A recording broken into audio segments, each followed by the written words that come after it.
हम भारत मां का संतान, हम सब लोग हिंदू और सभी हिंदू भाई भाई।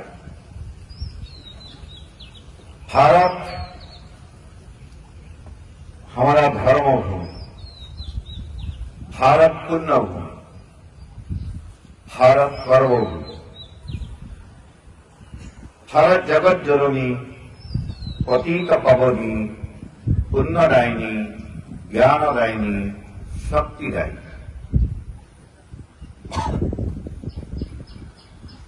ये भारतवर्ष में संतान के रूप में जन्म लेना, ये परम सौभाग्य की बात है। महापुरुष श्रीमंत शंकरदेव ने कहा, कोटि कोटि जन्मांतरे जहार से महापुण्य राशि ही कदाचित मनुष्य है भारत बोलिसे आछि।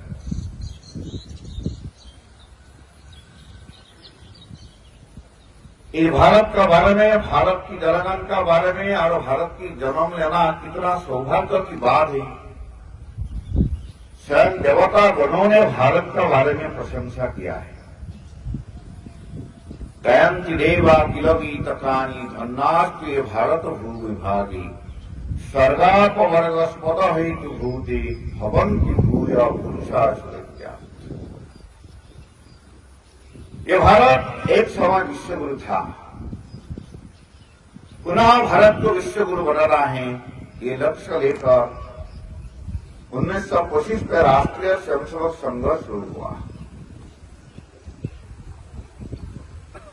भारत पुण्यभूमि, भारत धर्मभूमि क्यों? भारत का जन्म क्यों हुआ? हम सृष्टि तत्व के बारे में देखेंगे। एक समय था, एक महाशून्य था, कुछ नहीं था। उसी जगह ब्रह्मा का मन में विचार आया, एको हम बहुश्याम, मैं एक से अनेक होना है।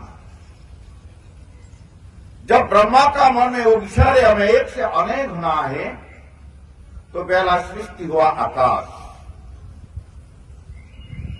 आकाश के बाद सृष्टि हुआ वायु, वायु के बाद सृष्टि हुआ अग्नि, अग्नि के बाद सृष्टि हुआ भूमि जल, जल के बाद सृष्टि हुआ भूमि।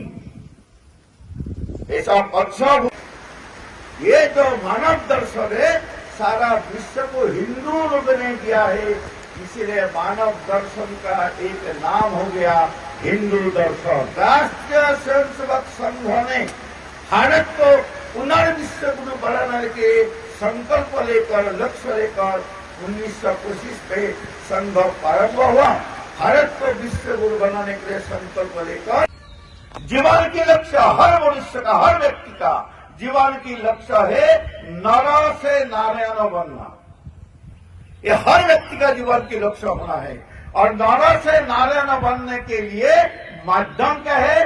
किसी ने डॉक्टर बनना पड़ेगा, किसी ने इंजीनियर होना है, किसी ने प्रोफेसर होना है, किसी ने खेती करना है, किसी ने व्यवसाय करना है, किसी ने पॉलिटिक्स पे करना है, किसी ने IAS ऑफिसर बनना है। ये सब लोग मनुष्य जीवन का लक्ष्य तक उपनीत होने के लिए, मतलब नर से नारायण बनने का माध्यम है। ये जीवन का लक्ष्य नहीं है। ये हमारा पूर्वज ने एक सिद्धांत, एक दर्शन, एक चिंतन समग्र मानव समाज के लिए दे दिया।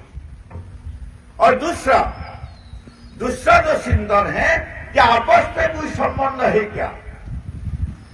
पशु पक्षी कीट पतंग हर मनुष्य का विवेक कोई संबंध है क्या? हमारा पूर्वज ने कहा, हे संबंध है, हम अकेले नहीं है। हर मनुष्य का विवेक संबंध है, पशु पक्षियों का विवेक संबंध है, मनुष्य और पशु पक्षियों का विवेक संबंध है। और ये संबंध क्या है? ये संबंध आत्मा का संबंध। सबकी आत्मा एक ही है, आत्मा अलग अलग नहीं है। अर्थात एक आत्मा सबके पास है। इसलिए हमारा पूर्वजों ने कहा, सारा विश्व, सारा वसुधैव एक कुटुंबकम है, वसुधैव कुटुंबकम। सारा विश्व में एक परिवार है, एक फैमिली है। इसलिए आपस में संघर्ष मत करो, सारा विश्व को एक परिवार मानकर छोड़ो। तो विश्व सुरक्षित रहेगा, समग्र मानव जाति सुरक्षित रहेगा। इसलिए हमारा पूर्वजों ने दूसरा सिद्धांत दिया कि वसुधैव कुटुंबकम। जब वसुधैव कुटुंबकम कहा, हर मनुष्य का जीवन का मंत्र क्या होना है?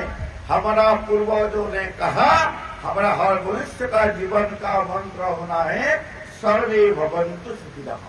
सब लोग सुखी रहे, इसका मन में दुख न आए, सब लोग निरोगी रहे, ये हर मनुष्य का जीवन का मंत्र होना है।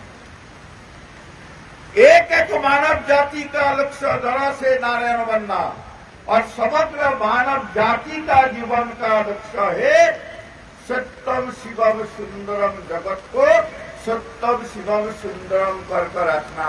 इसलिए हमारा पूर्वजों ने कहा तो विश्व आर्य, सारा विश्व को आर्य बनना है, सारा विश्व को सत्यम शिवम सुंदरम करना है। ये मनुष्य जीवन का लक्ष्य होना है, मानव जाति का।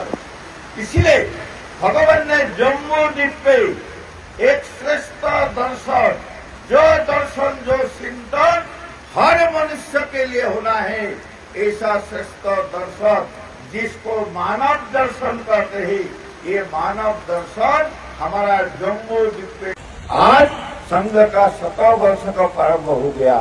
अभी 2 अक्टूबर 2025 से फिर विजयादशमी 2026 तक एक साल संघ का 100 वर्ष का काम। इस 100 वर्षों में संघ ने हमारा संघ की काम हर मंडल में शाखा प्रारंभ करना है। दूसरी बात, संघ 100 वर्षों में समाज परिवर्तन का जो विषय है वो विषय भी संघ ने लिया है और समाज परिवर्तन होने के लिए संघ ने एक सूत्र दिया, पहले व्यक्ति परिवर्तन, व्यक्ति के बाद परिवार परिवर्तन, परिवार के बाद समाज परिवर्तन, समाज के बाद राष्ट्र परिवर्तन। इसलिए हमारा सभी स्वयंसेवक का घर, हर हिंदू घर एक आदर्श हिंदू घर, एक संस्कार युक्त हिंदू घर, एक आध्यात्मिक हिंदू घर बनाने के लिए 100 वर्षों में हम सभी स्वयंसेवक, सभी विशाल परिवार संगठन, सभी हिंदू समाज को तैयार करना पड़ेगा। पर्यावरण को रक्षा करना पड़ेगा। हर गांव, हर बस्ती पॉलीथीन मुक्त करना पड़ेगा। हर गांव कृषि युक्त गांव और जैविक कृषि युक्त गांव करना पड़ेगा। हर गांव द्राक्ष मुक्त गांव, मल मुक्त गांव करना पड़ेगा। ऐसा एक आध्यात्मिक गांव, संस्कार युक्त गांव, आदर्श गांव हिंदू बनाकर भारत को विश्व गुरु बनाने के लिए संकल्प लेकर हम इस समारोह सत्र में आने वाला सभी सज्जन, सभी स्वयंसेवक, सभी कार्यकर्ता बंधुआ से जाएंगे। भगवान को प्रार्थना करता हूँ हम सब लोगों का यही आशीर्वाद प्रदान करें।